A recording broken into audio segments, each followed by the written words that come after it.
রাজধানীর মহাখালীর TB gate এলাকায় লেকে পড়ে এক শিশু নিখোঁজ হয়েছে। শিশুটিকে উদ্ধারে কাজ করছে ফায়ার সার্ভিস।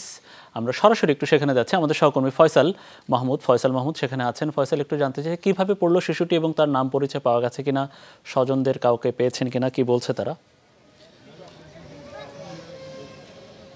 মনির, আমরা কিছুক্ষণ হলো এখানে এসেছি এবং এসেই আমরা দেখছি যে ফায়ার সার্ভিসের উদ্ধার তৎপরতা চলছে।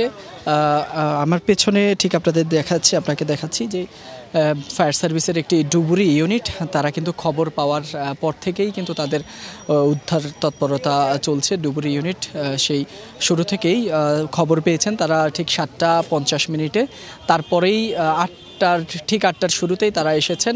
ফায়ার সার্ভিসের ডুবুরি একটি ইউনিট এসেছে, সেখানে চারজন সদস্য আছে। তারা কিন্তু দুজন করে আমরা দেখেছি বেশ কয়েকবার তারা চেষ্টা করছেন। এখনও আপনারা দেখছেন যে তারা শুরু থেকেই পুরো এলাকাটি যেখানে পড়েছে টিবি গেট, মহাখালীর ওয়ারলেস টিবি গেটের যে ব্রিজটি আছে লেকের উপর, সেই লেকের উপরে যে ব্রিজ থেকেই মূলত শিশু বাচ্চা যেটি পড়েছে তার নাম আমরা জানতে পেরেছি রিয়া আক্তার।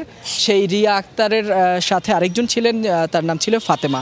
দুজনেই ব্রিজের উপরে বসে তারা কথা বলছিলেন, কিন্তু সেই সময়টাই তারা আসলে হঠাৎ অসাবধানতা বশত ব্রিজের উপর থেকে নিচে লেকে পড়ে যায়।